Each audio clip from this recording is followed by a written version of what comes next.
Our next speaker will present updates about the mysterious, unidentified lights, beams, and craft seen by at least 30 military men that fateful last week of December 1980. She will be joined by one of these eyewitnesses who's gone on to actively engage the research of the events and other witnesses there at that time. He was an airman first class assigned to RAF Bentwaters police duty in December of 1980. This speaker is one of the leading researchers and journalists in the world dealing with the UFO ET phenomena for over 20 years and almost needs no introduction. A graduate of Stanford University with a master's degree in communications, she has devoted her documentary film, television, radio, writing, and reporting career to productions concerning science, medicine, and the environment, and received local, national, and international awards, including, but not limited to, 3 regional Emmys, a national Emmy nomination, and a Station Peabody Award for medical programming. Her documentaries have included Poison in the Wind and A Sun-Kissed Poison, which compared smog pollution in Los Angeles and Denver, Fire in the Water, about hydrogen as an alternative energy source to fossil fuels, A Radioactive Water, about uranium contamination in public drinking water in a Denver suburb, A Prairie Dawn, about astronaut training in Denver, and the documentaries that launched her into the UFO ET issue, A Strange Harvest and Strange Harvests, 1993, which explored the worldwide animal mutilation mystery that has haunted the United States and other countries since the 1960s and continues to this day.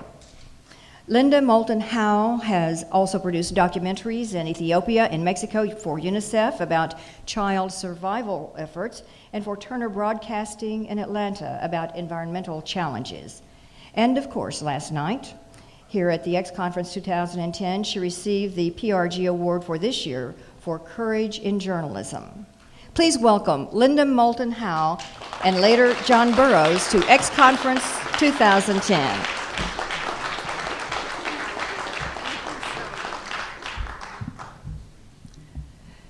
Thank you, Cheryl. Thank you, Stephen. Thank you for the award last night. I wonder how many of you here are deeply aware of the details of RAF Bentwaters.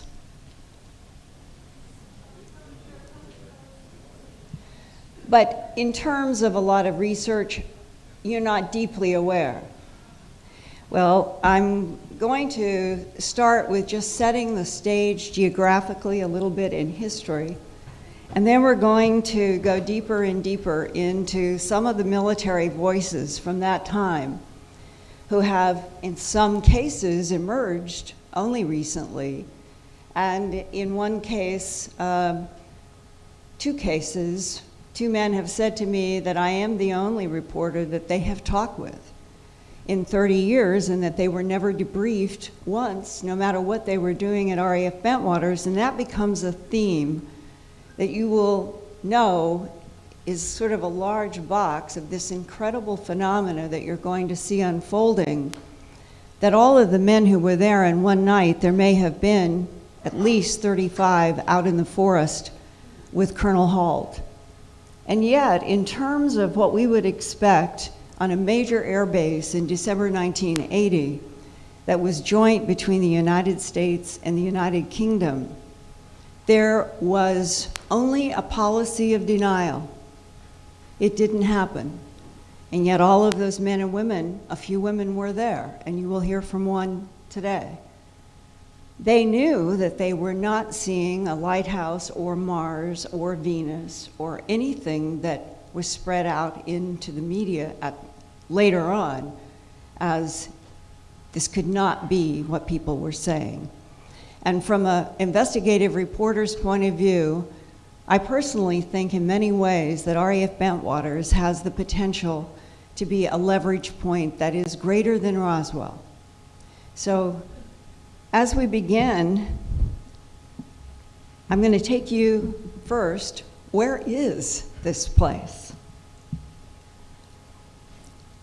It's northeast of London, where the coast faces the North Sea, or it's in Suffolk County, And the towns that are around there are Woodbridge and Butley and Ipswich and Orford Ness. And in 1942, the British Royal Air Force constructed an airbase between Buckley and Tunstall, which is the large pink circle near the top of the map, on the northeastern edge of Rendlesham Forest, and they called it RAF Butley. That was about 4 miles northeast of RAF Woodbridge, and that is the large pink circle on the left. More trees were planted to enlarge Rendlesham Forest to help cover up World War II military activities. So it was very important to what was happening in England during World War II. To the south was the RAF Bodsey Chain Home Radar Station, the bottom pink circle on the map, that during World War II monitored the launch of V-2 rockets from Germany. Although there was no defense against the German V-2 rockets, RAF Bodsey was able to provide the British Bomber Command with the location of the German V-2 launch sites, and then they could be attacked.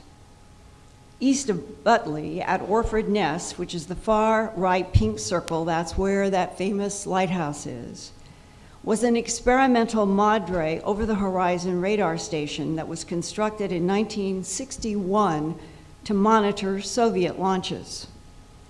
After the end of World War II, RAF Butley was renamed RAF Bentwaters by Britain's Ministry of Defense and leased to the United States Air Force for its 81st Fighter Interceptor Wing and the 67th Aerospace Rescue and Recovery Squadron. By 1958, RAF Bentwaters and RAF Woodbridge became a joint U.S. Air Force and Royal Air Force complex. They were together with the big, thick Rendlesham Forest in between. In 1992, after the Berlin Wall came down and the Soviet Cold War thawed, the United States canceled its involvement with RAF Bentwaters. That is now a privately owned business park, while RAF Woodbridge is used by the UK Ministry of Defense for Army training exercises.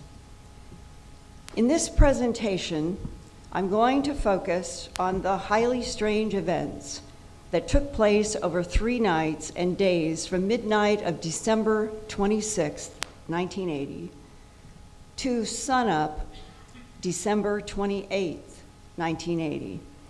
And this Google aerial shows the Woodbridge weapons storage area in the lower left near the Woodbridge runway, bordered by dark green Rendlesham Forest.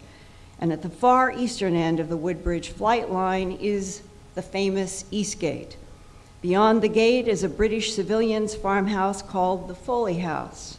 And the orange path marks the roads that Staff Sergeant James Peniston said that he traveled in a security pickup with Airman First Class John Burroughs and Airman Ed Kavansak to investigate strange, unidentified aerial lights on what would have been the time frame of after midnight on December 26th. In your mind, just make a little clock. It helps to follow this story, because in the civilian world, we are used to thinking of only one night in each day. It's when we get home from work and the sun goes down. But in military operations that are going 24/7, 365, there are 2 nights. 1 and midnight shifts. So December 25th at Christmas is when Sea Flight, in which John Burroughs and Ed Kavansak and Jim Peniston came on at 11 p.m. on Christmas night. The clock switches at midnight, and now we're into December 26th, and the first of the most dramatic events that unfold. That orange dot on the map, right here, that is the area that Sergeant Peniston says that he and Airman Burroughs approached bright lights and a black, glassy surfaced, triangular-shaped craft.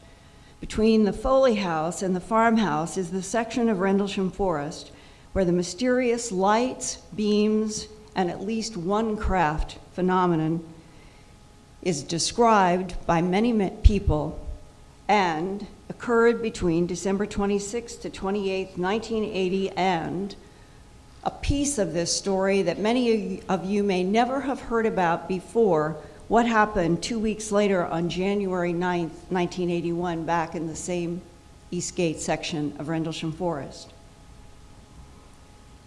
About 4 miles north was the RAF Bentwaters weapons storage area that did have nuclear weapons. That was a top secret at the time. There are men today who will still not say, yes, I know that there were nuclear weapons stored there, but there are others who admit it, and it is now accepted that RAF Bentwaters, under some agreement that we do not know the paper trail on that to this day, where were the agreements made between the United Kingdom and the United States that allowed the United States to have nuclear weapons stored on the RAF Bentwaters side of this huge joint base that played such a major role in NATO at the time in 1980. Now, those nuke bunkers were in an area that they called Hot Row, and they were watched 24 hours a day by security from the Bentwaters WSA watchtower. This photograph from the now historic RAF Bentwaters Tower looking out over the nuclear weapons storage area was taken in 2007 by UK police officer Gary Heseltine, who will be talking later. This Google aerial shows the RAF Woodbridge Eastgate is about 6 miles west of the Orford Ness Lighthouse. And keep that in mind for any of the history or newspapers that you've ever heard or TV programs that dismissed what happened at RAF Bentwaters as nothing but a lighthouse. Now, what I have come to better understand is how many highly strange aerial light phenomena were being seen by various people in different parts of this large airbase, but sightings were often not reported. If reports were made, they were often known only to the people involved. As RAF Bentwaters Airman First Class Doc Rhodes told me, quote, "When I got to Bentwaters, fresh from basic in January of 1980, I was told by some of the more experienced guys, if you see a light or something strange floating in the skies, don't report it. You'll only make trouble for yourself," close quote. And in fact, Doc Rhodes recently sketched for me what he remembered seeing at the beginning of 1980. This is almost an entire year before the events that we're going to go more deeply into. And he was stationed as a young airman at the Woodbridge main gate one night, and he said this very large aerial light, completely silent, stopped in the air right outside of where he was at the Woodbridge main gate, and it shot for a half hour a series of beams that came out of the big light, and the direction that they were going was the Woodbridge weapons storage area and that flight line. But Doc Rhodes said that he never reported that incredible aerial light and those beams because of the warning, don't stir up trouble. But this means that at RAF Bentwaters, from the beginning of 1980, that this is the kind of phenomena that was being seen, at least by Doc Rhodes, and reported in terms of rumors by others. And then we're going to go to the end of the year for what unfolded Christmas week. This Airman First Class Doc Rhodes, he was in what is called Delta or D flight at RAF Bentwaters. There were Alpha and Baker, Charlie, and Delta flights for law enforcement and security. Security would patrol base perimeters and flight line operations, while law enforcement would check buildings, deal with domestic disputes, and check people in and out of gates. Back in late December 1980, nearly a year after Airman Rhodes watched that big light emit that series of beams, military, security, and law enforcement from C and D flights are the ones that were involved in at least 3 consecutive nights of mysterious, unidentified lights, beams, and craft, beginning with C flight on the change from Christmas night to the early morning hours after midnight on the 26th. And one of those airmen from Sea Flight Law Enforcement was John Burroughs, said by some witnesses to have either jumped up onto a craft in the forest or rose up in a beam of light. I heard that rumor back in the early 80s that a man named John Burroughs may have been taken by whatever came into Rendlesham Forest. John's conscious memory has been blocked for 30 years about all of the details of what happened to him on two different nights, after midnight the 26th and after midnight the 28th, 1980. But 8 years after 1980, something occurred which gives us today like a historical insight into John Burroughs' blocked mind. And it was brought about by a Hollywood TV producer who was responsible for a 1988 program that some of you might have seen. It was called UFOs Cover Up Live. The producer was named Kurt Brubaker. Now, oddly, there was none of John in UFO Cover Up Live, even though Brubaker touched a little bit on R.A.F. Bentwaters as well as many other subjects. But after the broadcast, Kurt Brubaker organized, with the help of some other people, a hypnosis session, and John went to Kurt Brubaker's home on November 11th, 1988, and met with a hypnotherapist named Al Ward. There was Kurt Brubaker's wife was there. John Burroughs was married at the time, and his wife was there. So there were the three men and the two women, and those were the five in the room when, for the very first time, somebody attempted to penetrate John's blocked memory.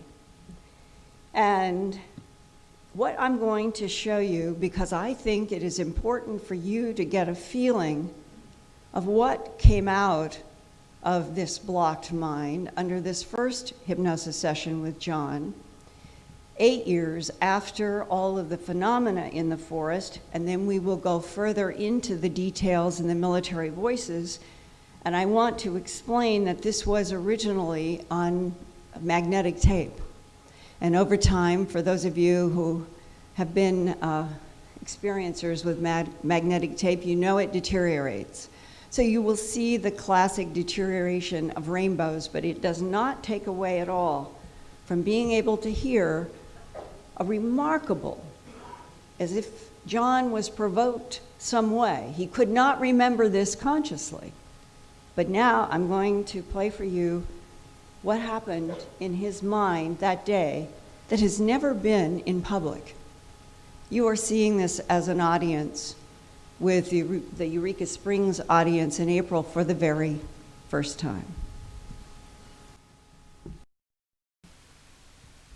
We started getting nervous. We were like going, what are we getting into? I don't know. What's going on? We don't know. The radio keeps coming back. They can't reach us for a while. We can't reach them. We're getting real nervous. We're getting scared. We can't get on the radio. We can't go much farther if they don't hear us on the radio no more because we don't like what's going on. Sergeant Pennison, what do you think? I don't know. Stop right now. Stop right now. Let's try to reach him on the radio. Okay, we've got him. Yeah, it's still there. It seems to be in the clearing. It seems to be in that clearing up ahead. Can we go on farther? Yes, go on farther. Find out what's going on. Let's go, guys. Look at that. There it is. Hit the ground. I run. I dive. Shoot, John, shoot. I can't. I don't have my gun. Who's telling you to shoot? Sergeant Pennison. I don't have my gun. They told me not to bring it. Yes, they did. They told you at the last minute to bring it. Describe what it is he wants you to shoot at. Lights. A weird oval-shaped light. It's hovering. It's strobing. Flashing back and forth, flashing on and off? It's white, but there's lights below it. There's little lights below it. There's the orange lights. There's the red lights. It's like sun. It's like the sun, but it's not shaped like the sun. It's like an oval shaped thing, and it's pulsating. It's pulsating. How far away is it? 10 feet, maybe 15. How big is it? I don't know. It keeps changing. It keeps changing. Changing It's its size. the lights are pulsating. It's hard to judge. It's hard to judge. It's there. It's there now. It's moving back. It's moving back. It's moving back. Away from you? It's moving away. It's moving. It's up. It's up in the air. It's up in the air. How It's high? moving back. It's moving back. It's up through the trees. It's moving back. It's moving back. Now it's in the distance, but it's there. It's down low again. How did it get through the trees? I don't know. I don't know. Well, we'll follow it. Call him. Tell him. We're going to follow it. We got to follow it. I can't reach him on the radio. The hell with the radio. Put it down. We don't need it. Put it in your hose. Put it in your pocket. Let's go. We don't care what they say. We've got to find out. Something's there. We got to find out. Let's go. Spread out more. Okay, let's go. Okay, move. Okay, be careful. I feel weird. I feel tingly. I feel tingly. We all feel tingly. We all got to know. We got to know. Is it a UFO, John? I don't know. What is a UFO? What is it? I don't know. It's not real. It's lights. It's not an object. It does not appear to be a solid, total object. It just appears like it could be an object because it gives the impression of an object, but it's mostly lights. It's all lights. It seems like lights to me. A shape made of light. Yes, a shape made of lights. It's getting smaller. It's small. Look how small it got. Look how small it is. I don't believe it. Look how small it is. It's just there though. It's like it's calling to us to come to it. We've got to go to it. It's telling us to come to it. We can feel it. Yes, can you feel it? Yes, I can feel it. We've got to get to it. We've got to know what it wants. It wants us. Let's go. Spread out. We're getting into some more woods again. How could it move? How could it move through the woods? How could it move through the woods like that? There's no way. There is no way nothing can move through the woods like that. There is absolutely no way. There's no trees being knocked out. There's no trees being knocked down, but it's in the woods. Look at this. It's in the woods. It's moving up and down. Look at this. Sergeant Pennison, should we keep going? Yes, we should. I agree. Are you okay over there? Yeah, I'm fine, but this is weird. I know it's weird. I've never seen anything like this. Look around. Can you see any other crafts? Can you see anything else? Can you see somebody that might be out here doing this to us? Can you see anybody? It's quiet. It's all quiet now. There's nothing there but this thing. It's pulsating. There's red lights. There's blue lights. There's orange lights. It's there. It's small though. It's real small. It's small. Keep going. We can hear humming now. The ground's shaking.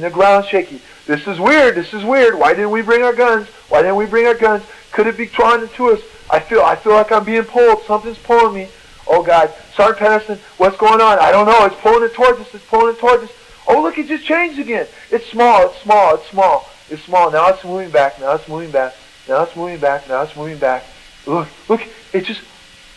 how fast it moved back.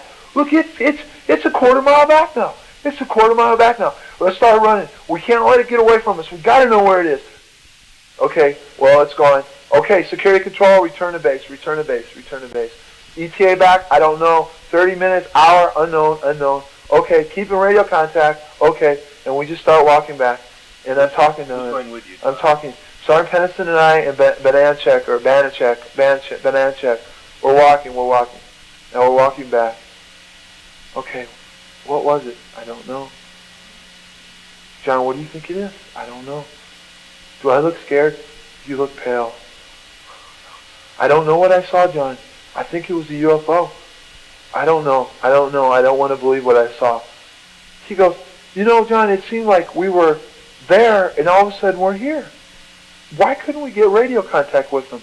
We should have been able to. There was repeater stations, there was towers, but we lost contact with them. I don't know. Well, what are we going to do? I don't know. Let's just see what happens when we get back. So we're walking and it's cold and we're walking and we come across a creek that we don't even remember crossing. Do you remember this, John? No, I don't remember this. Do you remember that, John? No, I don't remember that. Well, how did we get there? I don't know. Could we have been moved by it? Could something have picked us off the ground? I don't know. I don't want to talk about it. Okay, let's get back. Okay, now the radio transmissions are getting strong now, real strong. Okay, we're talking real clearly with them, and they're saying, "What's your ETA?" We don't know. The British police are there.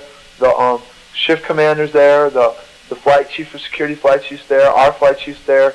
There's other law enforcement patrols there. Everybody was concerned. They go, "We've lost contact with you for 45 minutes, 50 minutes. We didn't know where you were. We saw, the WSA tower saw all kinds of lights in the air. They thought they saw something being beamed up in the air, but they weren't sure. They thought we lost you, John. We thought we lost you guys." Well, what happened? We don't know. I had a feeling of disbelief. I didn't know what happened. I wanted to make sure, in my mind, that there had to be physical proof out there where the site was to make me believe what I saw. So I went out there with the rest of them. And when we got there, there was the Sergeant Gulius, a Captain Verano, and some other guys out there that I don't know who they were.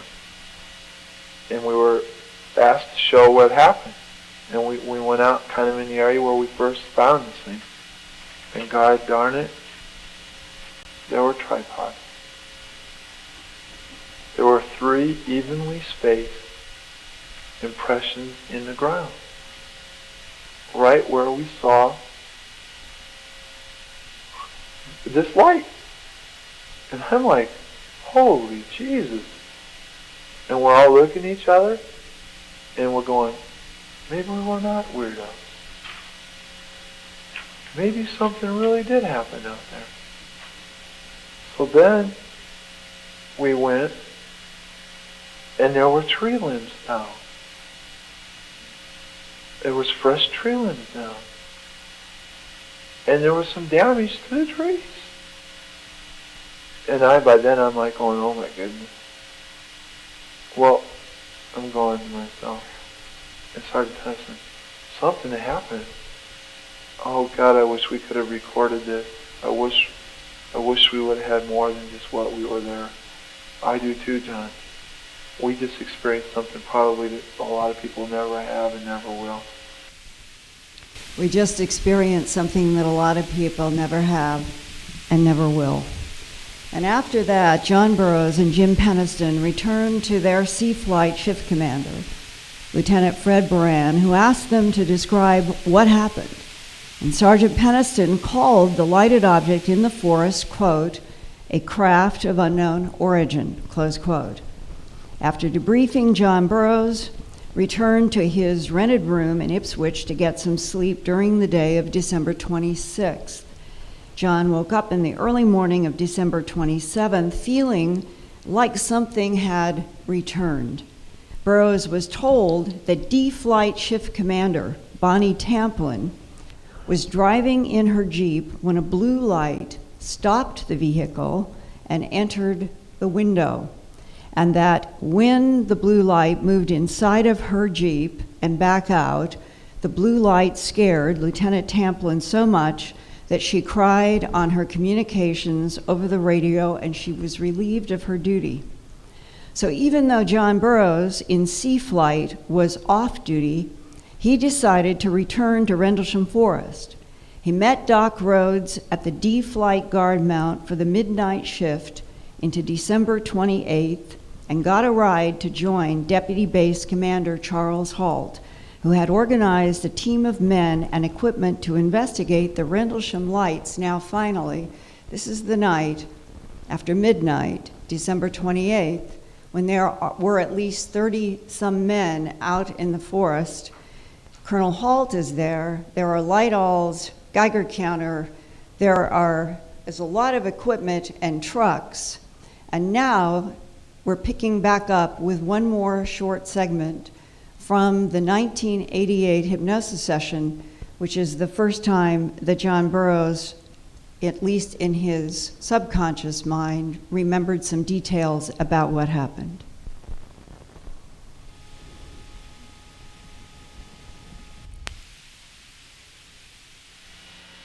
Colonel Howe, I go to Colonel Howe, it's back again, I can't believe it. He acted like he wasn't surprised. He was real calm. But the other people were scared. They looked weird. They looked very surprised and very, very upset. Colonel Howe and I were standing there, and Arnold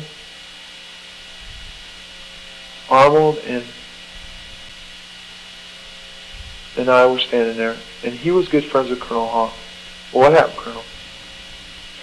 Weird thing. He goes, weird things, Chris. He goes, we had things over us, on top of us. They were making contact with their minds. And I looked at him, what are you talking about? Started little blue lights. And I go, I didn't see little blue lights the night before like that. He goes, well, they're out there. And he goes, the craft was still hovering out there. He goes, they're coming from that craft. They've been out there for hours. And I go, well, I want to get closer. And he says, okay. He goes, you can come with me, but Chris, I want you, Bartholomew, to stay here at the lighthouse, at the truck. And he goes, John, I want you to go out there because I think you can bring this closer. What do you mean? Who told you that? Colonel Howe. I think you can bring this ship and these things closer. They want you to do it. And I'm like, Who wants you to do it? Colonel Howe? Colonel Howe said they did. That's all he said was they. Does he appear to have some knowledge or some understanding that you don't understand? I didn't understand what was going on. Did he seem to know something that you didn't? He seemed to be very at peace of mind and very calm, and like he goes, this is the most bizarrest, weirdest experience. People will never believe it. Do you know why they thought you could bring it closer? No, I didn't understand. And that was something that I never understood either. They wanted me there, and they wanted me there in stages. Like, you could stay in this area for a while. They weren't surprised that I was there either. They were not surprised. The people that saw me come out there were surprised, but Colonel Howe was not surprised. And they kept me in stages. They kept me waiting, like, wait him here, wait him there, and now it's okay. What happened then? Well, then he put his arm around me and he said, let's go. And then there was all of a sudden there was this short, fat buck sergeant, and he was Mexican. And he was there. He appeared coming up, like coming towards me. Like he wasn't with the main group. He was like coming up towards me. And he says, let's go. And three of us walked towards the craft. And Colonel Howe goes, I've got all this on tape recording. And he shows me the tape recorder. And he has a radio with him too, his radio. And he goes, and I'm recording all this through the Wing Command Post. He goes, I'm going to keep all this stuff because it's going to be worth something.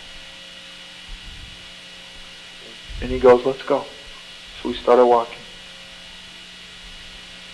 And the light was there, and it was in the distance. And we walked a little bit farther. And then, there it was. 3 blue lights. He goes, there they are. I go, yeah, there they are. And he goes, that's what we had before. And he goes, John, he goes, you're never going to believe this, but there are a group of us, they made contact with us. They were on top of us. It was like they spoke to us. I go, they? What's they? And he goes, these lights. I go, you mean you saw something? He goes, these lights. He goes, there were lights there, and they were speaking to us. They were over us. They were flying in the sky. They were hovering over us. They were doing all kinds of things. Now, John, hold it right there where you can see those blue lights. Now, I want you to look at one of those lights and ask the question that comes to your mind. And that light will talk back to you. Tell me what it says. Come to me. Okay, now, what'd you do? They started moving, and we all froze. And They were up and down. You mean the light? Yeah, Okay, they split up. Okay, now ask them what they represent. Ask that light what it's representing. The craft. Okay. Now, is there any life form in or with that craft? That was a life form. The craft, the light, is the life form. The blue lights are the ones that he was identifying as being telepathic, putting information into their minds. And the short, fat Mexican is Adrian Bustinza, who was a sergeant and played a very interesting role on that particular night. This is the night of the 28th, this audio. Now, what I'm going to do is go back to after midnight, the 26th. You have now had an exposure through John Burroughs' mind back in 1988, 8 years after these events. And we're in 2010, and he still doesn't consciously remember what happened to him, even with other people saying that light beams came over him. But what we're going to do now is go back through what was the hard data that we all have as bricks in the foundation of this story.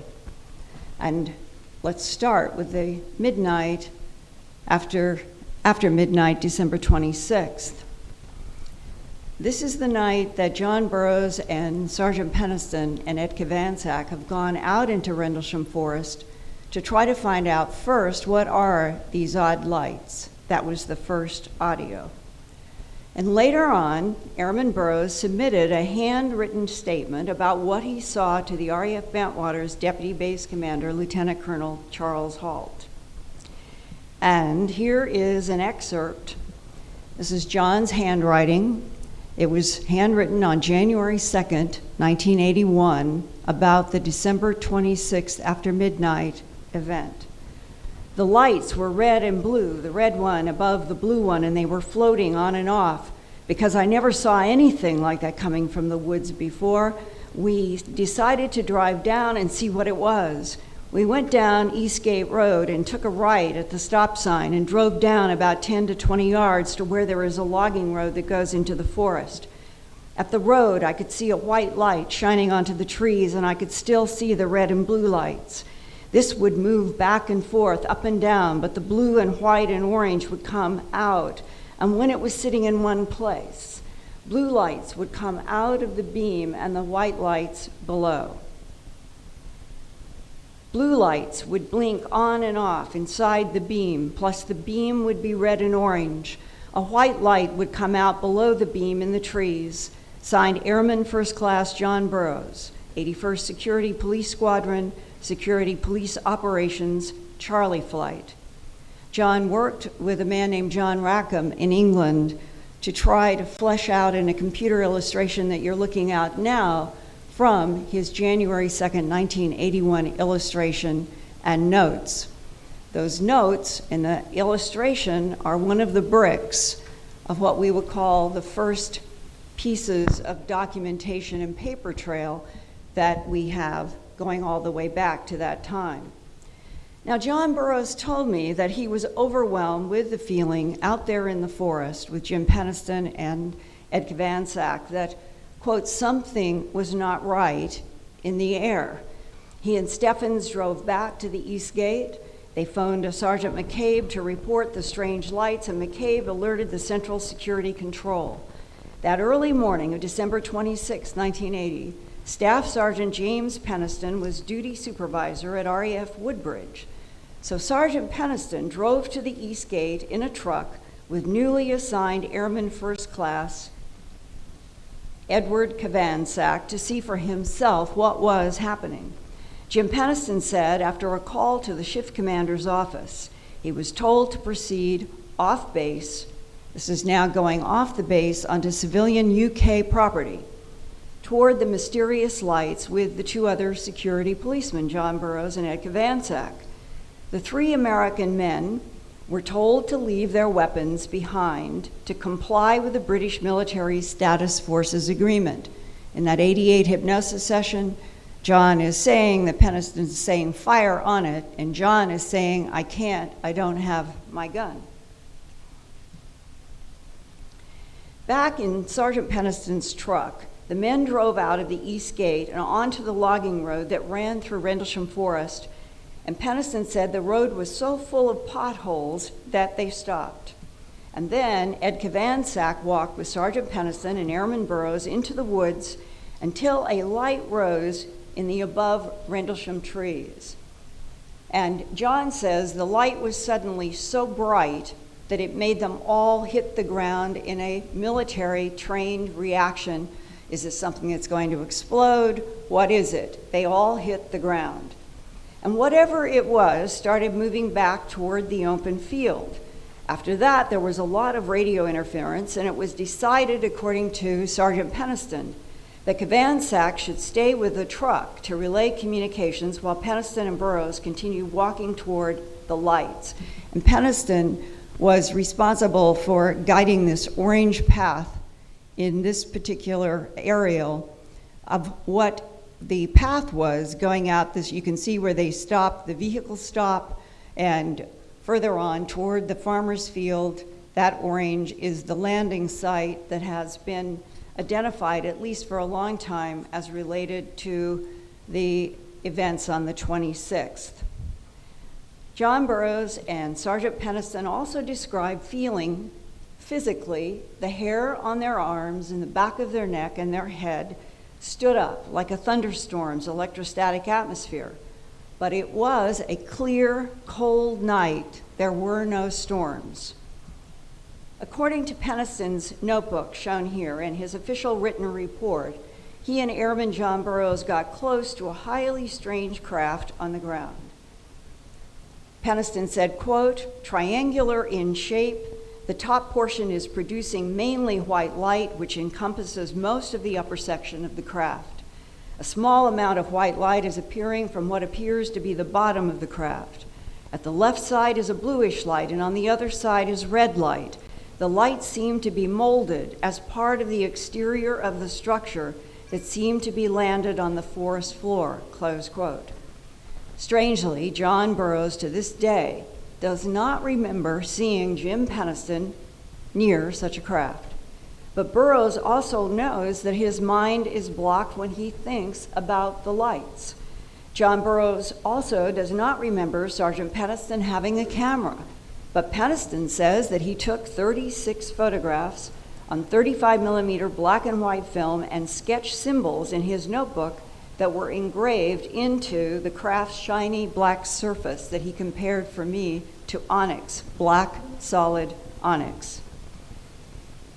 This computer graphic that was produced in the help of John Burroughs and UK researcher John Rackham, of what John does remember seeing in the forest is not an airplane crashing, it is not the planet Mars, and it is definitely not the Orford Ness Lighthouse. And what we know for certain is that the Sea Flight Shift Commander, Lieutenant Fred Moran, talked to Staff Sergeant James Peniston, Airman First Class John Burroughs, and Airman Ed Kavansack after the Sea Flight Shift was over at 7 a.m. on December 26, 1980. And here is Lieutenant Moran's own summary statement. This was written on the date, you can see, January 2nd, 1981. Quote, at approximately 0300 hours, 26 December 1980, I was on duty at Building 679, Central Security Control, when I was notified that Airman First Class Burroughs had sighted some strange lights in the wooded area east of the runway at RAF Woodbridge. Shortly after this initial report, Airman First Class Burroughs was joined by Staff Sergeant Peniston and his rider, Airman Kavansack. Staff Sergeant Peniston also reported the strange lights. I directed Staff Sergeant Coffey, the on-duty security controller, to attempt to ascertain from Staff Sergeant Peniston whether or not the lights could be marker lights of some kind, to which Sergeant Peniston said that he had never seen lights of this color or nature in the area before. He described them as red, blue, white, and orange. Sergeant Peniston requested permission to investigate. After he had been joined by the security flight chief, Master Sergeant Chandler, and turned his weapon over to him, I directed them to go ahead. Sergeant Peniston had previously informed me that the lights appeared to be no further than 100 yards from the road east of the runway. I monitored their progress as they entered the wooded area. They appeared to get very close to the lights, and at one point, Sergeant Peniston stated that it was a definite mechanical object. Due to the colors they had reported, I alerted them to the fact that they may have been approaching a light aircraft crash scene. I directed Sergeant Coffey to check with the tower to see if they could throw some light on the subject, and they could not help. Sergeant Peniston reported getting near the object, and then all of a sudden said that they had gone past it and were looking at a marker beacon that was in the same general direction as the other lights. This could be the time that Jim Peniston tells me he knows that he lost at least 45 minutes in the forest. I asked him through Sergeant Coffey if he could have been mistaken, to which Peniston replied that had I seen the other lights, I would know the difference. Sergeant Peniston seemed somewhat agitated at this point. They continued to look further to no avail. At approximately 03:54 hours, I terminated the investigation and ordered all units back to their normal duties. I directed Sergeant Peniston to take notes of the incident when he came in that morning. After talking with him face to face concerning the incident, I am convinced that he saw something out of the realm of explanation for him at that time. I would like to state that Sergeant Peniston is a totally reliable and mature individual. He was not overly excited, nor do I think he is subject to overreaction or misinterpretation of circumstances. Later that morning, after conversing with Captain Mike Verano, the day shift commander, I discovered that there had been several other sightings. Any further developments I have no direct knowledge of. Signed, Fred A. Baran, 81st Security Police Squadron. Well, what exactly happened next, on what date and time, and in what sequence is still argued about by the people who were there. But for this presentation, I'm going to offer one possible sequence that's based on several interviews that I have done. At 11 p.m. on December 26, 1980, D Flight was gathering to get their guns in the nightly procedure known as guard mount. One of the new enlistees who had only arrived at RAF Bentwaters 2 months before in October of 1980 was Lori Bowen, 18 years old, second from the right in the middle row of this D Flight drill team photograph. Lori grew up in Fridley, Minnesota, and immediately after high school enlisted in the U.S. Air Force. Lori went through basic training at Lackland Air Force Base, Texas, and like all new basic airmen, she was assigned to gates to monitor people coming in and out of gates. Christmas night, December 25th, 1980, she had been at the Woodbridge main gate and remembers Base Commander Ted Conrad bringing Christmas dinner to her and others that were working the holiday swing shift. C Flight was finishing its third midnight shift. That's where John Burroughs and Jim Peniston and Ed Kavansak. And that day of Christmas, D Flight was on swing shift.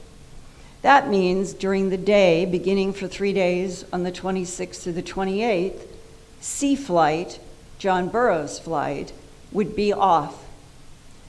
D Flight begins 3 nights of midnight shift, starting at 11 o'clock on in this case, the 26th, and going till 7 a.m. the 27th, and they would do this for 3 nights. So we have left off C Flight officially, and now we're into the world of D Flight. And the amazing thing that I have learned is there was no communication whatsoever between the C Flight and the D Flight group. Those who came on in D Flight knew nothing about what had happened in the forest on the 26th.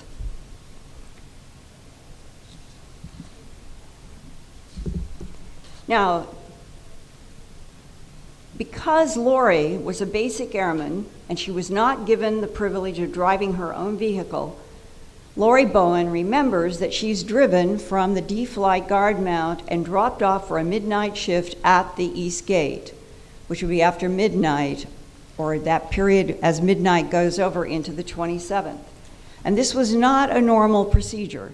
Usually only swing shifts worked the remote East Gate and left the guard shack around 9 p.m. on those shifts. But the explanation for putting Lori there for the December 26th D-Flight midnight shift might have been precisely because of the Peniston-Burroughs Cavansack dramatic events the night before.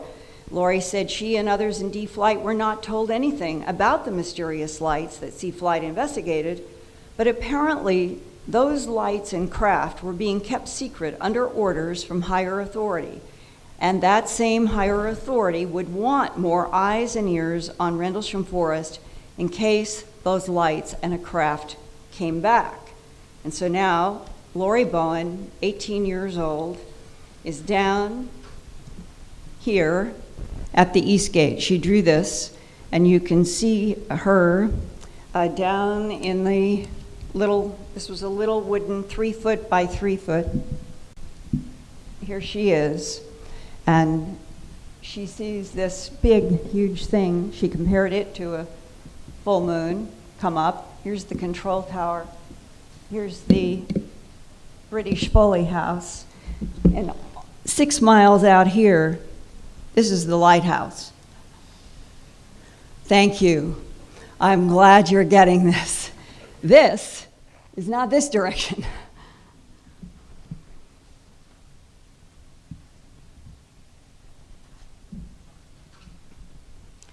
And Lori is an artist by both love and now is becoming a professional illustrator.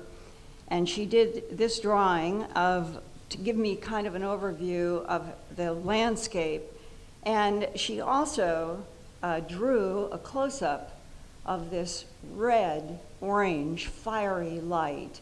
And that you're going to hear her describe it in her own words as handfuls of colored fire. If you took 3 handfuls of colored fire and put them together, and you saw one color, then you saw another color, then you saw another color, you get this feeling that it's not blinking, but that it's turning. And then this was in front of me on the other side of the runway in the woods. There's nothing but darkness from the trees. And it just slowly disappeared. It went down from high on an angle into the trees. Right. Just straight down into the horizon where the dark trees were. You could tell it was big, even though it's like looking at the moon. Is the moon big? You knew it was big because you could see it. You know, you knew it was off at a distance, and you're thinking, it's just like nothing else you've ever seen. Mm-hmm. You can't even compare it to something because there's nothing to compare it to. Lori, what was the first thing that you did after seeing this bright orange light disappear into the forest? I remember watching it, and then I remember the metal phone inside of that little wooden guard shack. You have to open up the metal lid on the wall. And I remember lifting it up and calling the desk sergeant saying, some big ball of fire or whatever. Somebody's got to come down to the east gate. I don't want to be down here by myself. I just saw this huge ball of light just disappear into the forest. And then next thing I remember is Trim and Tozy being there. He would have been Police 5. He came to my gate, and I remember we sat there listening to the radio, which is Motorola, as Bonnie, Lieutenant Tamplin, Bonnie Tamplin, talking to Sergeant Robert Ball, and I just remember the fear in her voice and her saying, Bob, where are you? I can't see anything. And she was scared to death, and she was just, Bob, where are you? I can't see anything. And she was so scared, and this was our lieutenant. And rumors that it was just a Orford lighthouse, which was ridiculous. Like I said, I lived in Orford at the time. And then they said it was Mars. What, did they think we're stupid? You know, obviously it was to shut us up and to cover it all up. So Lori's sighting was north of the base, not east toward the Orford Lighthouse. Other people also saw different lights that night, including John Tremontosi and Police 5 law enforcement, along with 4 other men. Those 5 men watched colored lights in the sky and argued about whether the British were celebrating New Year's Eve early. Here is John Tremontosi. We were doing a security check on the flight line, and we noticed lights in the sky. And what colors were you seeing in the sky and what patterns? The lights were red, green, and white. We notified the control tower. And what we seen was the lights were not blinking. There were just 3 steady lights. And they'd be in one spot, and then it would disappear, go to another spot, appear again, go to another spot, appear, and it wouldn't be any certain pattern that it would show up in. And no noise, and it wasn't stars. Mm-hmm. The white light wasn't flashing like it was a plane, and it was very weird. It was very weird. Matter of fact, we watched that probably for a good hour and a half. So from somewhere around 2 to 3:30 a.m.? Right. It was after Christmas, and one of the things we were wondering while we were watching this is England had a different New Year's than the Americans, because it was right around that time, which we ruled out after because it was just too strange. Do you know any of the men who were with you that night that Colonel Halt was called? I know the woman at the gate check was Lori Bowen. We notified our desk sergeant, who in turn notifies the sergeant on duty, the shift leader. And then security came out, the colonels were notified, Colonel Holt. Meanwhile, after midnight on December 27, 1980, John Burroughs woke up agitated, thinking about what he and Jim Penniston encountered in the forest, and felt that the lights were back. Even though he was off duty, John went to Bentwater's Desk Sergeant O'Brien to ask what was happening and learned that D-Flight Shift Commander Lieutenant Bonnie Tamplin had been relieved of her duty because a light entered her vehicle in the forest, causing Lieutenant Tamplin to panic and cry during her radio communications. The assumption is that Lieutenant Tamplin had gone into Rendlesham Forest with D-Flight Master Sergeant Robert Ball to investigate Lori Bowen's fiery sphere report.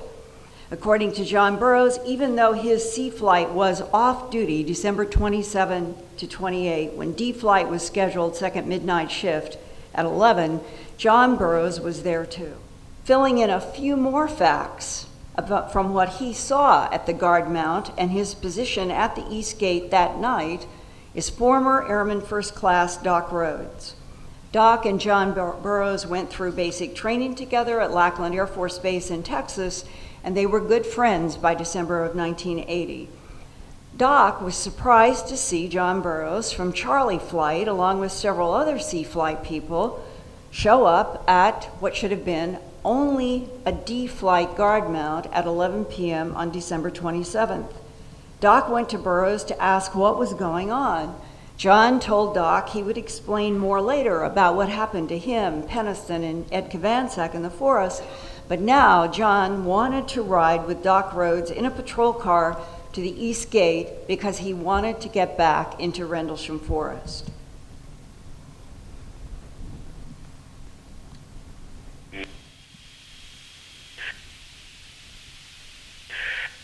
And I got my patrol vehicle, and Burroughs rode along on patrol with me. That's when he explained to me about what they had seen. They seen a craft landing over in the Rendlesham Forest area, and they went out to investigate it, and there was something there that they couldn't understand what it was, and I think somebody touched it. Jim Penniston touched it. Okay. And then it moved away from them or something. You know, it was definitely something out there. And then I guess it was right around midnight, my flight chief, Sergeant Whitehead, called me and told me to proceed out to Woodbridge CSC. I think I left Burroughs at Woodbridge CSC because they were all getting their gear and stuff together to go out into the forest. I remember going out to the gate, and I was by myself, and in just a little bit, all of the trucks and vehicles came through. There were six-pack, which is six-passenger pickups with four-wheel drive, and a couple of three-pack police vehicles, pickup trucks, you know.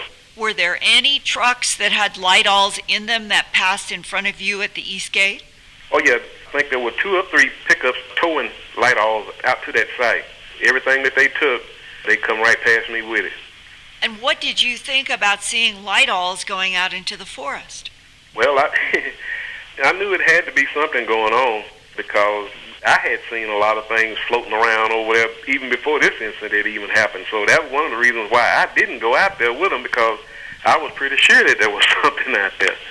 So I just decided I would sit there at the East Gate and see what was going on. What did you hear on your radio? Well, the main thing I can remember mostly was Burroughs kept saying, "Did you see it? Did you see it?" I remember that real well.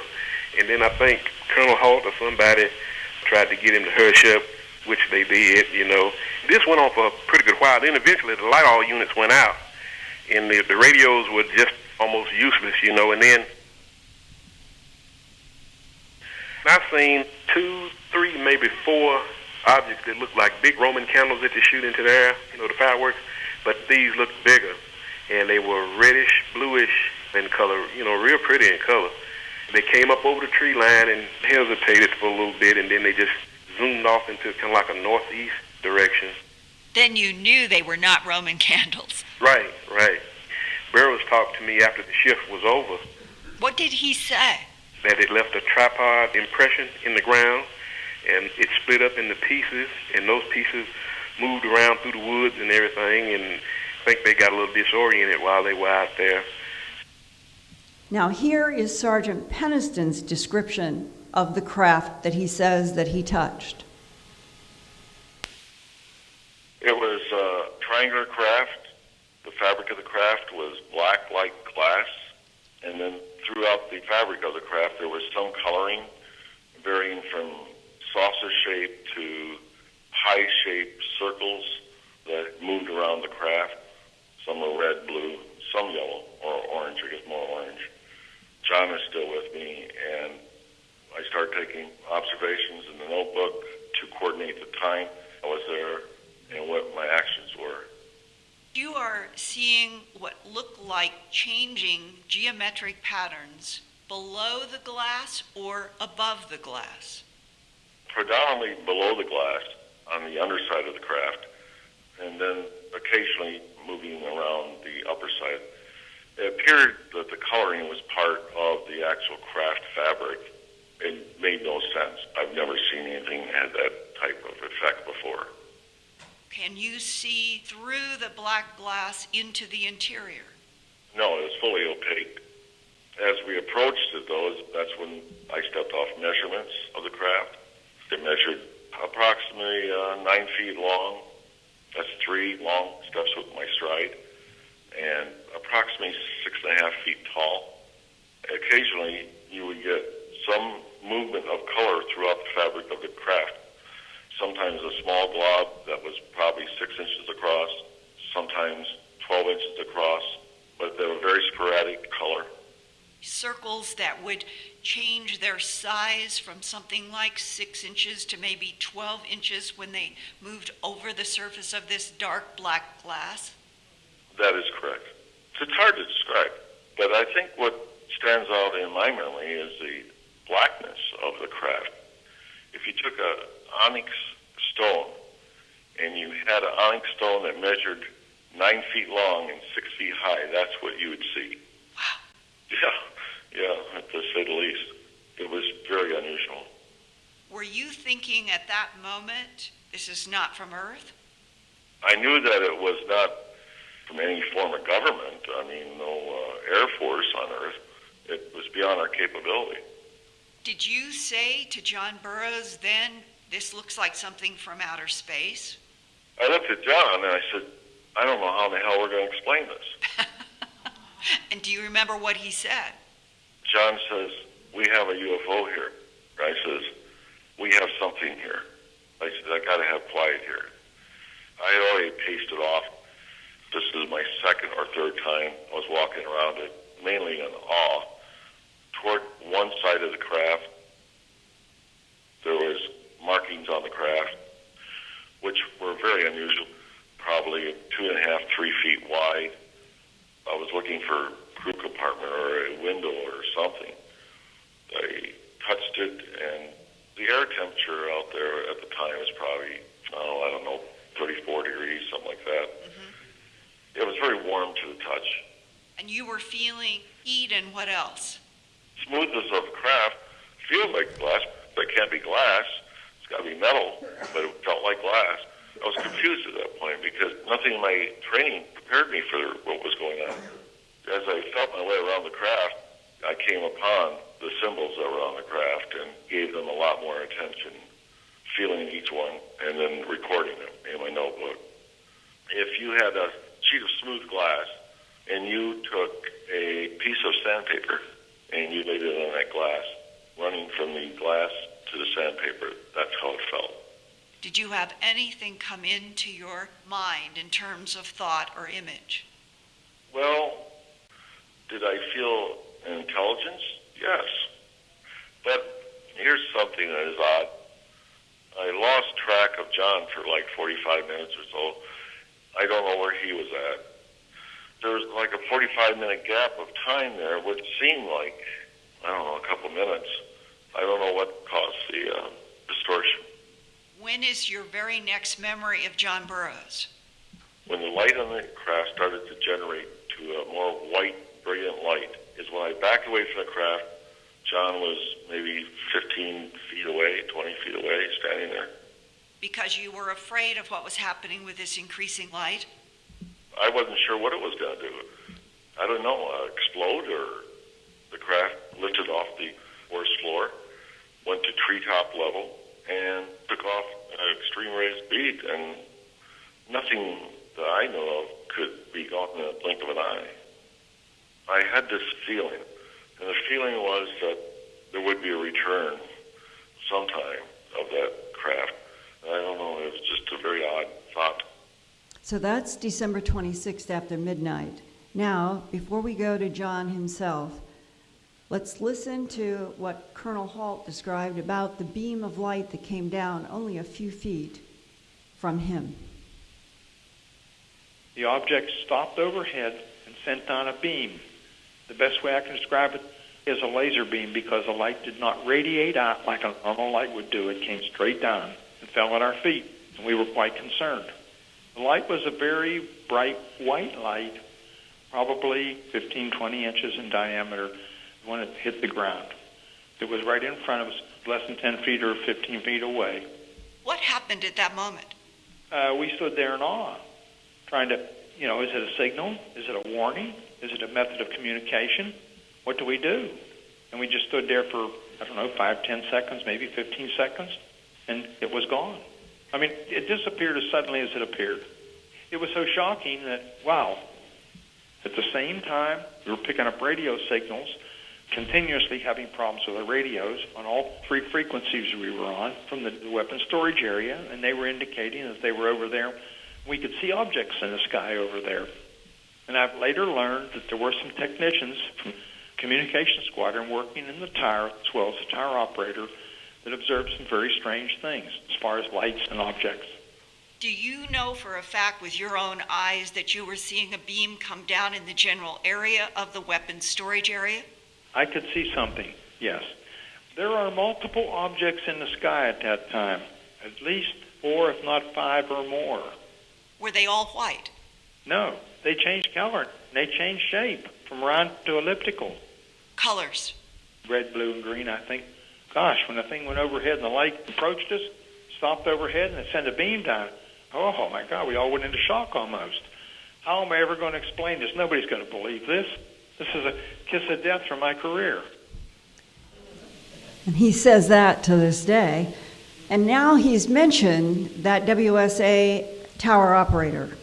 And just recently I was able to talk with the man who was up there.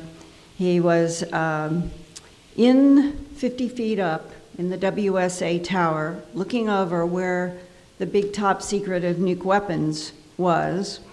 And he was Sergeant Rick Bobo.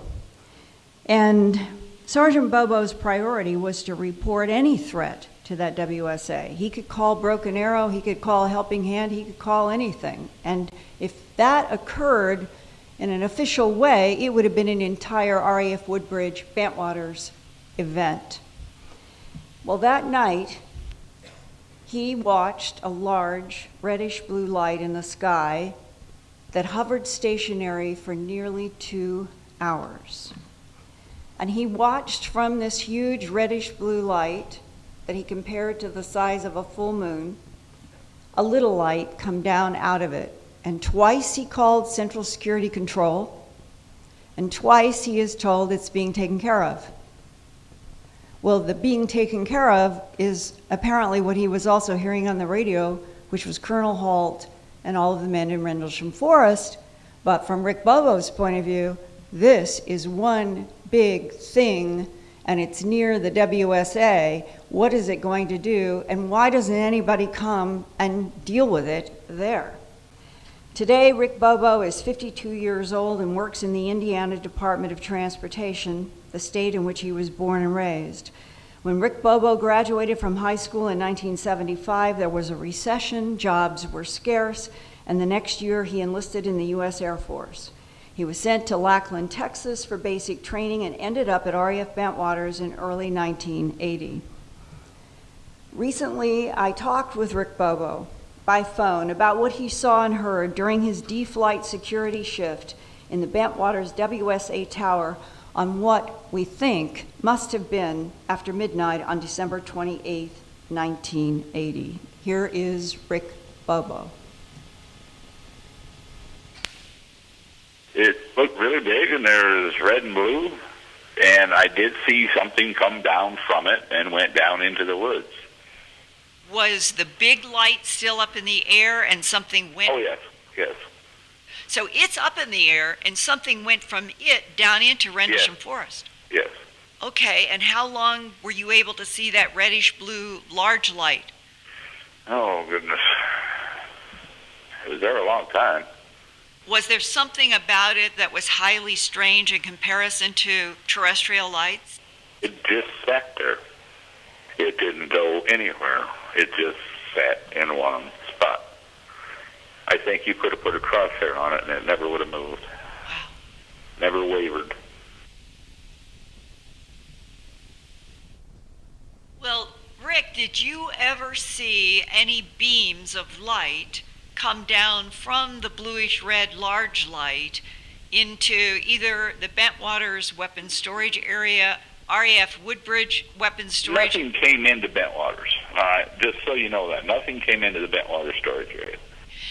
And why I'm asking about the beam down into the Bentwaters weapons storage area with nuclear weapons, Colonel Holt said that during that night, when they were in the forest, they had a beam come down very close to them, and he said it looked like in the distance, in the direction of the Bentwaters WSA, more beams were being shot down then as well. Not into the WSA. Okay. Well, that's an important piece. I was in the tower. It didn't happen. It may have appeared so from where he was. I could see that. But nothing came in that WSA. Not unless it took all memory of it away from all of us that were in there. I understand what you're saying. Because it would not have been a small thing. It would have been a rather large thing to have happened. I did have some radio traffic that I could catch. I could hear them talking about things in the woods and, lights in the woods and things bumping in the trees. Do you think it was Colonel Halt's investigation? It was somebody investigating. I couldn't tell you who was absolutely there. I believe Burroughs was out there at the time. I think they even had Geiger counters out there. Well, it sounds that this occurred on the night that Colonel Halt and Monroe Nevels was there from Emergency Preparedness, and Lieutenant Bruce England from B Flight, and Sergeant Adrian Bastinza from D Flight. John Burroughs was there. A lot of people were there, and that sounds like this is the night that you saw this object. Well, it probably was. And there was somebody that came up in my tower, but I don't know who he was. I don't know where he was from. I don't know what organization he was with. He came up looking through a scope. I didn't get to look at the scope. I don't know who he was or what department he was with. I could make an assumption, but it would just be an assumption. What would your assumption be? OSI. Was he civilian or Air Force dress? No, he was military. I just don't know what department he was from. Okay. What kind of scope was he looking at the red-blue light with? It's like a spotting scope, which would have given very good magnification. Did he make any comments to you? No, we didn't speak. Wow. Well, he didn't speak. You tried to speak. I'm sure I tried to speak, but he didn't. So what do you do?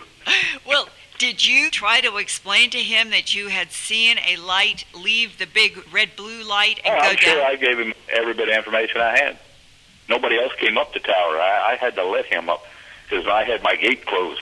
Nobody could come up without me allowing it. How long did he stay there? 15, 20 minutes maybe. And when he left, he just left and didn't say anything to you? He just left. Gone. And no one ever debriefed you? No one ever spoke to me. Matter of fact, nobody had ever contacted me after I got out of the service. Even the guys that seen it the same time I did. We never talked to each other. Do you remember somebody telling you, don't talk about any of this? No. Nobody talked to me about it. I'm telling you, nobody spoke to me about it at all. Amazing. Yeah. I thought it was a little odd, but, when you're in the service, you just do what you're told. And the absence of interaction with these people from C flight to D flight, no one talking with Rick Bobo, even though he had called Central Security Control twice on a huge object that was emitting light down into the forest, indicates that there was this effort. If you don't comment on it, it's not real. If you tell everybody it is a lighthouse in Mars, then that is what is supposed to make it go away. But John Burroughs is still haunted by what happened in the Rendlesham Forest, December 26th and December 28th, 1980. He is especially troubled by the fact that he cannot consciously remember what happened when he was close to the lights both nights. He knows what Penniston and Halt say.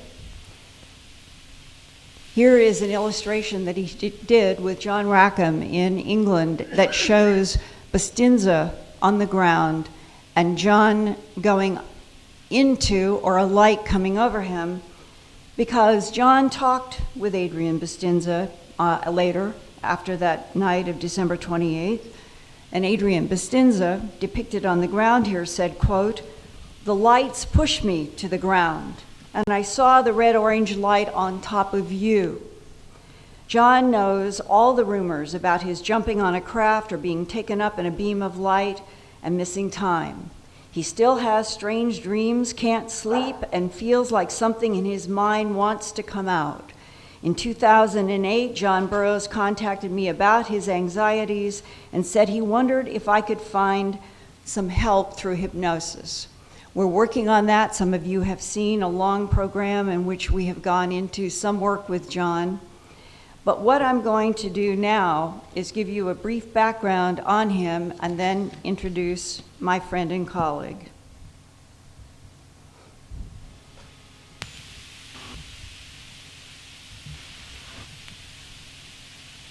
John Burroughs was born in Bloomington, Illinois in 1960 and joined the U.S. Air Force right after high school graduation. He received orders to go to RAF Bentwaters, England, and arrived in July 1979, about 18 months before the highly strange Rendlesham Forest encounters. John remained in the Air Force until his retirement in 2006 as a tech sergeant.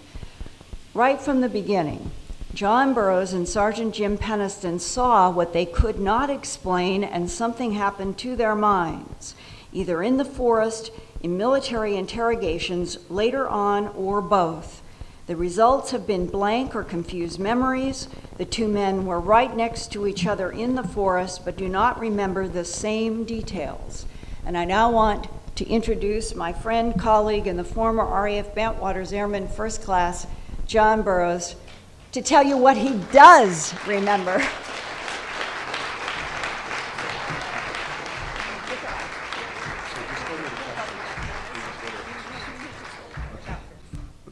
Thank you.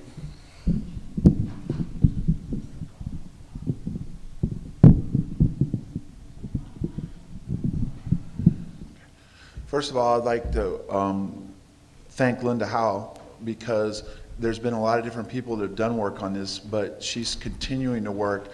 And if you want to talk about disclosure, she's given the opportunity today for a lot of people that have never been able to talk about this to come and go on the record. And we're continuing to work on trying to get people that were there that have a story to tell that were never talked to the opportunity to come forward and talk about it. And now Linda's going to ask me some quick questions. Can you tell them, when you look at this drawing that you did yourself, do you even remember doing this in 2010? The drawing itself was what I was asked to do by Colonel Howe to give to Colonel Conrad along with my statement. Sergeant Peniston and Airman Kabansek were also asked to do the same thing. The drawing is clearly my drawing, but through the entire time from the very beginning till to this day, I can't give you exactly what we encountered and what we saw. So that was just the best that I could do on what we came up upon. Could you tell the audience, can you hit that middle space bar? Just hit the space bar and we'll go to the, yeah, here's the computer illustration. Could you explain to the audience what you at least remember consciously was happening in the dynamics of the red and the blue lights? Well, there was clearly, on both nights that I was out there, there was clearly a white, well, the first night, there was clearly a white light that when we encountered it blinded us. Also on the third night, there was the blue lights, but that is the closest that I could come to when I came up on the object the first night, on what I could remember and what we dealt with. Now, obviously, you can see Sergeant Peniston has a completely different perspective and drawing of what he believes seen. But I will say this, I'm sure a lot of you are familiar with it, but from the very beginning, you'll see in the lieutenant's statement and what Jim said, he clearly said it was a metallic type object that we encountered. So no matter what's been said since then, from the very beginning, he felt it was some kind of object. And when you look at this illustration that John Rackham did with your help, does it bring back any sense of feeling that you had as you and Jim were approaching light? Well, it clearly, even when John and I were working on this, he even said it looked kind of evil or gave you the feeling of insecurity, or it made you nervous, let's put it to you that way. You didn't like the idea that that's what you had to come upon. And you and Jim both are still haunted, and you both describe tremendous disorientation, the feeling that there was something wrong in the air, the electrostatic feeling. And yet, once you have done these statements and you've been debriefed by Lieutenant Moran, you go back to rest, and when you wake up, you still want to go out into that forest. Can you describe that? Yes, and as you heard Jim say too, he felt and I both felt that something, I wouldn't say for a fact was going to come back, but we both had a feeling that whatever happened to us the first time was going to happen again. And I went back up to the base, and that's how I found out about the second night. Why do you think you were so excited by those lights? I have no idea. I mean, there was just something that changed in us. I mean, just the effect it gave us and what it wanted us to do. Because I mean, come on, let's talk about this. How many of you would like to meet up with that?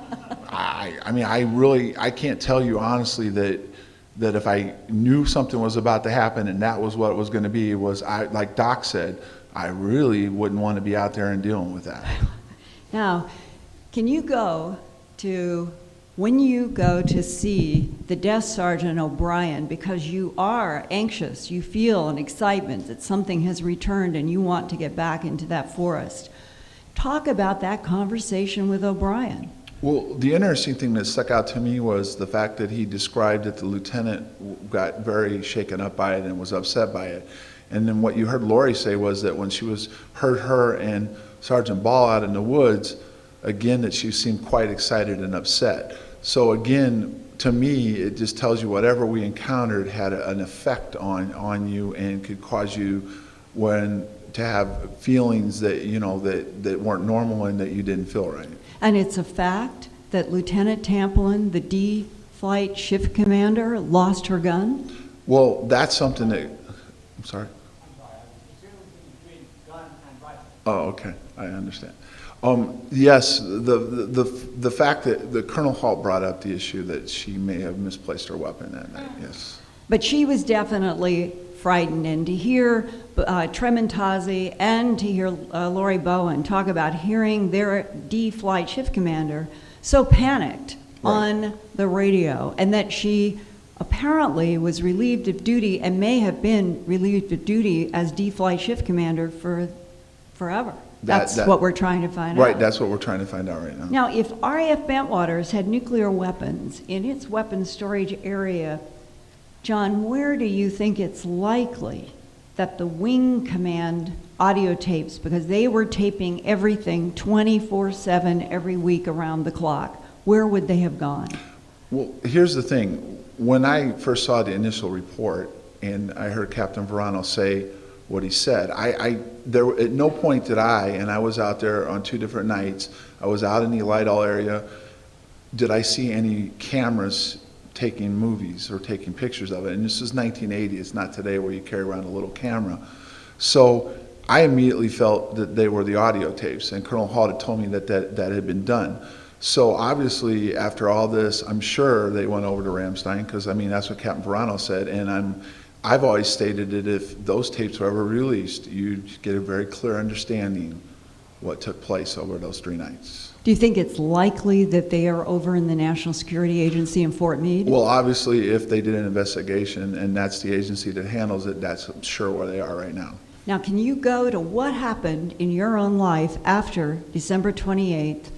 Something really extraordinary happened with you and Vistenza running next to each other, but the very next thing is they assign you to the East Gate. Yes. When I returned from duty after working Friday, Saturday, and Sunday, they had put me on the East Gate. And when I went to work that day, and then I got told where I was going to be posted, which was not a normal posting after 6 o'clock in the evening, I was told I was being put on the East Gate because there was activity going on in the woods, and that if I observed anything, to not call it in on the radio, but to go ahead and call it in on the phone. And the reason why they put me there is because I had already been involved in the incident prior. And when I got out there were clearly helicopters out in the area over the forest. There was trucks going up and down the road and coming out of the forest area. And on the second night, right around darkness, after you'd seen the helicopters out there, I observed a helicopter come up from the forest area out over into the flight line area, carrying what appeared to be some kind of small crate or something, and it was taken over on and put down on the flight line at Woodbridge. And was that the night that the C-5 came in near WSA? No, the C-5 actually arrived on Sunday night prior, and then Monday they started out in the woods. And from your impression, it was that helicopters were out there, there may have been something lifted from the forest, and a C-5 does come in there close to the WSA. Well, yeah, a C-5 landed at Bentwaters on Sunday night and was parked over by the weapons storage area, yes. And when you go to Britain's Lord Hill Norton, he was a 5-star admiral, he was chief of the UK Defence Staff, he was chairman of the NATO Military Command, and he said, in his own words about RAF Bentwaters, quote, "It had to be of defense significance," close quote. Why do you think it was able, with him being in the position that he was, and with people who apparently were trying to investigate, how do you think it was so completely and totally covered up for so long? Well, the thing about the whole incident in itself, and I've discussed this before, is that I don't know how they kept it quiet from the beginning, but somehow for several years they were able to keep this from coming out. The fact that Lord Hill Norton himself, who held one of the highest ranks in the British military, would be equivalent to the Joint Chief of Staffs in the United States, didn't believe that it was not of defense significance. The fact that I was going to open with, I was going to say, what do you think, lighthouse, planets? I mean, we had something happen to us. And I'm here to tell you, I don't know what it was.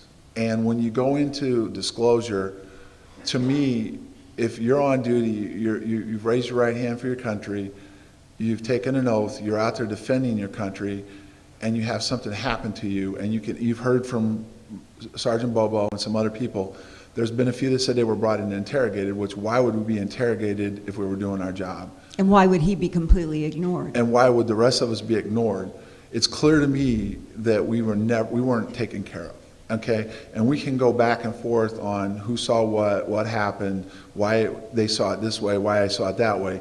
but you can't deny the fact that over a 3-night period, outside the largest TAC fighter wing in the United States Air Force, they had a weapons storage area, an extraordinary event went on, and to this day, other than one statement that I believe was done at the very beginning when CNN Special Assignments Chuck DeCaro looked into the incident, the only comment by the United States Air Force was, "We stand by Colonel Halt's memo," but they will not make a single official comment on the record about the incident, whether and if you notice, most of the time over the years, the military doesn't hesitate to tell you, like the Phoenix Lights, oh, it was just flares.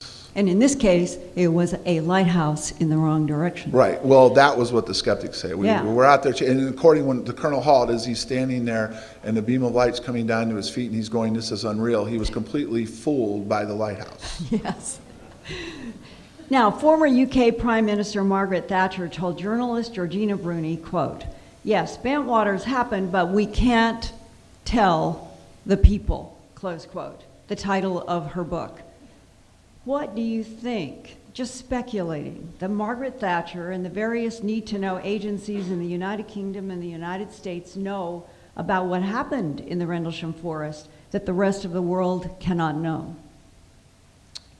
I mean, you have to look at the time frame, what was going on as far as the Cold War, the fact that something, not just once, but several times has happened over the base.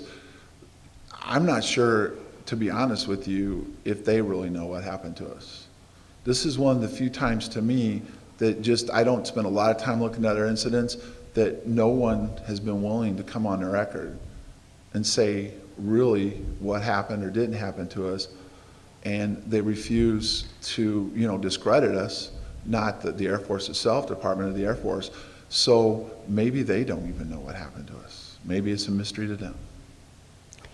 Well, if it is all right with Stephen Bassett, I'll go about another 7 minutes on an event that took place just about 11 days after you. And John, I want to thank you so much for being here and speaking what you do know.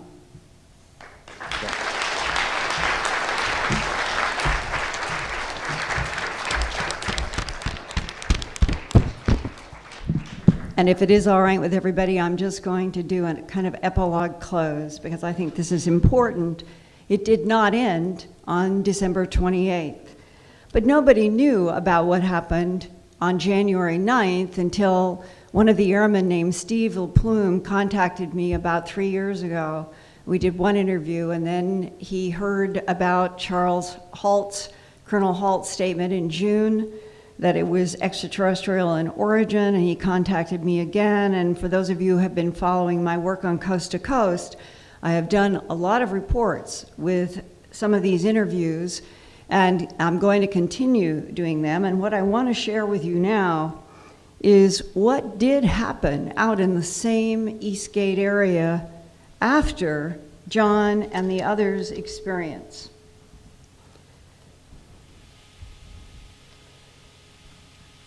We're back in the Rendlesham Forest. It is the East Gate.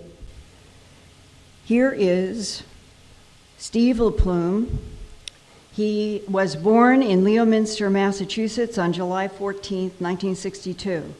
Right after high school, he enlisted in the U.S. Air Force on July 10, 1980. He first went to Lackland Air Force Base in Texas for technical training in its police academy, and then he was shipped out to RAF Bentwaters in mid-September 1980. He was still waiting for his secret clearance to come through so he could officially join the base security. In the meantime, he was doing shift reliefs and remembers being in the day room soon after Christmas when airmen talked about other men being chased by UFOs out in the Rendlesham Forest. And then, on the night of January 9 to 10, 1981, U.S. Air Force Airman First Class Steve LePlume was on patrol at the RAF Woodbridge East Gate with Senior Airman Wendell Palmer. First, LePlume and Palmer watched a light moving up and down in the sky. There have been several cases like this over the last 50, 60 years, and people compare it to a sewing needle. It literally moves this fast. It's covering a great deal, many degrees in the sky, and that's what you're seeing in that drawing that he has done. The men called security control, and to their shock, Colonel Gordon, and this is now what Steve LaPlume says. There's another version of this from Colonel Halt, but I'm giving you Steve LaPlume's. Colonel Gordon Williams, Base Commander Ted Conrad, and Deputy Base Commander Charles Halt all showed up with cameras to photograph the UFO that had returned to Rendlesham Forest, and that Commander Ted Conrad even had his wife and children with him. This is the part that Colonel Halt says happened before, but I'm giving you Steve LaPlume. He said they all came back about 45 minutes later and gave no indication that they saw anything. They posted me on that east gate all night long and told me to report if I saw anything else, and then the higher command, they all left. At the east gate, Airman LaPlume and Palmer saw a blue, green, red, and yellow light come straight for them over Rendlesham Forest, that at its closest was a huge cigar-shaped aerial craft, perhaps longer than a football field and 1,000 feet above their heads. And here now is Steve LaPlume. This craft was maybe about 1,000 feet off the ground, and it just seemed like a huge cigar shape. And when it got over us, I remember seeing some lights underneath. I remember seeing it was a structure, and there was like a square hatch-looking thing. I was pretty sure I was looking at the UFO. And then the craft started moving towards the right, went up in elevation, went up in clouds, and turned into one of the stars, and that was the last we saw of it.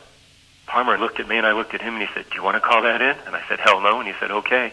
And we never really talked about it again after that. We never told anybody about it, because we didn't want the ridicule and all the other BS that was going to come down on us. How long do you think that you and Palmer watched it close above you? Well, I'd say from the time it took when I realized it wasn't an airplane and it was over the forest to the time it got to where we were standing and over our heads would have taken maybe 20 seconds. And then when it was over our heads, I don't think it was over our heads 10 seconds. So at least a 30-second sighting, and then what happened to it? And then it moved off towards our right and went up into the sky slowly, maybe about a 25-degree angle, climbed in elevation, and eventually went from something that looked like a craft to something that looked like a star and faded in with the stars. This was, not of this earth. Nothing that I'd seen could come close to what this craft was doing. And then what are the implications? Yep, here we are 30 years later. We still have no clear answers of what's going on. I mean, when you have crafts flying over nuclear weapons storage areas and nobody seems to have a grip on what they are, you'd think that'd be kind of important. And why did the governments remain so silent? I think just utter fear that they couldn't. What are they going to tell the people? Something's flying over our nukes and we have no control over it? And that's probably pretty correct.